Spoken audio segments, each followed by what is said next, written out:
The overview of Madison Park is that it really has been a bit of a saga. The Boston Public Schools have been struggling for decades in terms of academic achievement and serving the needs of students. That's particularly true at Madison Park.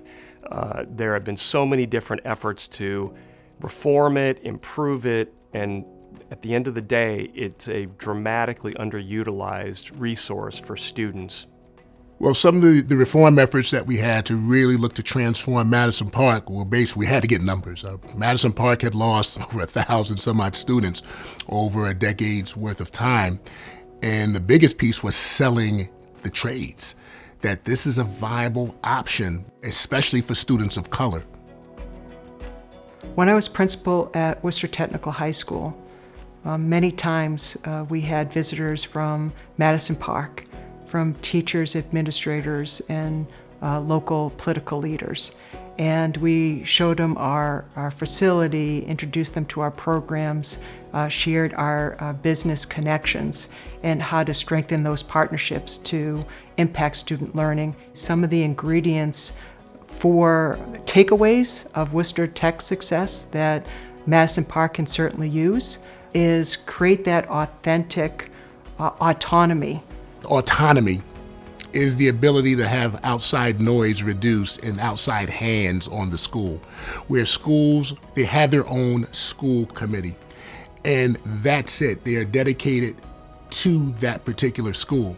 One of the big problems with the Boston Public Schools, and it's negatively impacted Madison Park, is that the command and control from the central office has really put the school under the thumb of bureaucrats and not given it the full freedom it needs to succeed.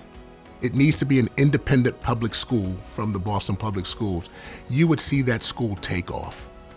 In addition to that, it's really important to bring business leaders to the table, to use students as your North Star of what's best for the students, and connecting workforce training to those needs to help students get trained properly to fill those needs in the city of Boston will be essential. And the second piece of that is having folks in government support the school. And it doesn't have to just be monetarily.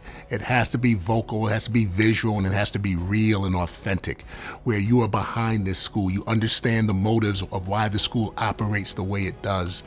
And I think if you have just those two, which occurred in Springfield and Worcester, Madison Park can have the same type of success.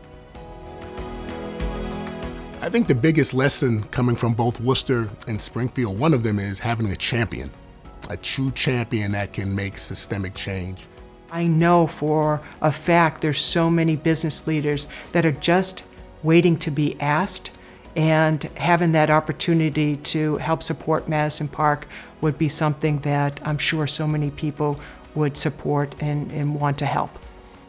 We want the best suited student to really succeed, to be those next tradesmen and tradeswomen here in the Commonwealth of Massachusetts. We want the next healthcare officials and workers. We want the best going forward. And it's still possible at Madison Park. I want to put that emphasis there. It is still possible at Madison Park.